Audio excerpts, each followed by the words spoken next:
Basically ये क्या चीज़ recover किया गया जिसमें 9 लोगों की गिरफ्तारी? देखिए, मैं आपको बता देता हूँ, ये ठगी का मामला अभी तक प्रतीत होता है। मेरी बात हुई है पुलिस अधीक्षक से, वरीय पुलिस अधीक्षक पटना से। ये राजेंद्र नगर रेलवे स्टेशन के पास से करीब 9 आदमियों के गिरफ्तार होने की सूचना है। इसमें 3 पूर्णिया के रहने वाले हैं, 2 मोतिहारी के, 2 पटना के और 2 नेपाल के रहने वाले हैं। और पत्रकार नगर थाना कांड संख्या 60/23 जब्त हुआ है। प्रारंभिक जांच में ये ठगी का मामला है। इसमें कोई भी दुर्लभ मटेरियल या इस तरह का मटेरियल नहीं है। ये वास्तव में ऐसा कह करके उनसे बेचने का प्रयास किया गया और ठगी का मामला। तो जो चीज़ रिकवर किया गया सर वो है क्या? उसकी तो डिटेल फॉरेंसिक जांच होने दी जाएगी, लेकिन उसमें कोई भी केमिकल, बायोलॉजिकल या रेडियो एक्टिव मटेरियल नहीं है। जो प्रारंभिक जांच में जैसा कि वरीय पुलिस अधीक्षक ने बताया है, SDRF की टीम और NDRF की टीम जो है उनके पास में किट रहता है इस तरह का, तो उनसे जो प्रारंभिक जांच हुई है वो ऐसा कोई रेडियो एक्टिव मटेरियल नहीं और डिटेल जांच नहीं है। कोई भी किसी भी तरह का कोई रेयर अर्थ या कोई इस तरह का जो है वो नहीं है।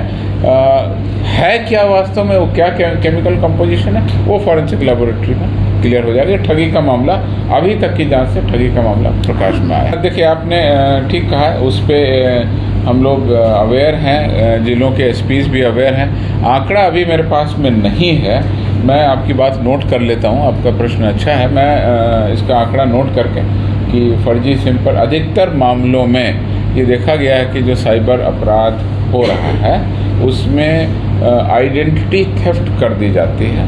आइडेंटिटी थेफ्ट के बाद में एक नए सिम को एक दूसरे आदमी के नाम पर लेते हुए या दूसरे आदमी के नाम से फर्जी कागज़ दे करके सिम इशू करा करके कार्रवाई होती है। और उनका मेन मकसद ये होता है कि पुलिस असली अपराध कर्मियों तक न पहुंचे। वो सिम किसी और के नाम से इशू रहता है, उसमें आधार कार्ड या जो भी आइडेंटिटी का डॉक्यूमेंट है वो किसी और का रहता है। पुलिस उनके यहाँ जाती है तो वो कहते हैं कि साहब हमने तो ये कार्ड इशू ही नहीं कराया है। फिर सिम विक्रेता और फिर टेक्नोलॉजी की जो कंपनी है जहाँ सिम एक्टिवेट हुआ, फिर उन लोगों से हम लोग बात करते हैं। फिर बहुत सारे तरीके हैं जिससे हम लोग ये पता लगाते हैं कि वास्तव में सिम किसके पास में। तो असली इसमें जो अनुसंधान होता है वो ये होता है कि ठीक है, आपके नाम से सिम नहीं है, उसकी पहले उसकी जांच हो जाती है। अगर आपके नाम से सिम है और कोई गड़बड़ी कर रहा है तो आप दोषी हैं। अगर वो नहीं है तो फिर वो सिम कौन यूज़ कर रहा है, ये प्रश्न हो जाता है। तो उसकी भी हमारे पास में तकनीक है। समय कुछ ज़रूर लगता है क्योंकि टेक्नोलॉजी कंपनी से फिर कोऑर्डिनेशन, उसकी लोकेशन का कोऑर्डिनेशन, वो कैसे वो कौन यूज़ किया, कहाँ कॉल किया, फिर उनसे पूछते हैं कि आपको कितने कॉल आया था, वो आदमी को आप जानते हैं। तो सारे तरीके हैं पुलिस के पास में पूछताछ के, तो उनसे हम लोग पता लगाते हैं। ऐसे मामले बिहार राज्य में और बिहार राज्य के बाहर भी हैं और बिहार राज्य के बाहर के मामले भी आते हैं। तो कुल मिला के हमारे यहाँ आर्थिक अपराध इकाई है बिहार पुलिस में, बहुत ही तकनीकी रूप से सक्षम संगठन है वो, बिहार पुलिस की इकाई है। वो इस सब मामलों को देखती है और जिलों में पुलिस अधीक्षक और स्पेशलाइज्ड टीम उनकी काम करती है। पुलिस राशि जब्त करती है, तो राशि में बहुत तमाम मुद्राएं भी जब्त होती हैं। कई बार नेपाली मुद्रा, कई बार 2 पाउंड या इस तरह की, वो सब आंकड़े हैं, लेकिन वो आंकड़ों को मैं संक्षिप्त रूप में आपके सामने रखना चाह रहा हूँ। इंडियन रुपीज़ की अगर बात करें तो लगभग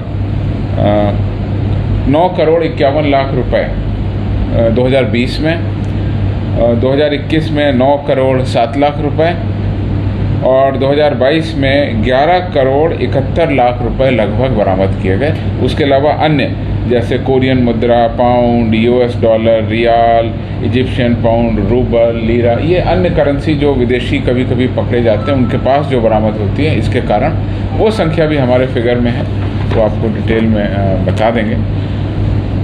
जो सोना चांदी हम लोगों ने लूट का बरामद किया, उसकी फिगर भी है। वर्ष 2020 में करीब 30 किलो सोना और 58 किलो चांदी लगभग बरामद की। 21 में 26 किलो सोना और 131 किलो चांदी बरामद की गई और 2022 में 2 किलो सोना और 511 किलो चांदी बरामद की गई है। ये फिगर अभी प्रोविजनल है, ये फिगर अभी हमने कलेक्ट किया और आपके सामने रख रहे हैं। अगर कोई इसमें संशोधन होगा तो आपको बताएंगे। वर्ष समाप्त होने के बाद में ये हमारी फिगर जो वाहनों की बरामदगी, जो पुलिस वाहन जब्त करती है 2021-20 में 18,437, 21 में 26,505, बढ़ करके कितना 18,000 से 26,000 वाहन जब्त, और 2022 में संख्या और बढ़ करके 30,764 वाहनों को पुलिस के द्वारा अनेक कांडों के अनुसंधान के क्रम में जब्त किया गया। सब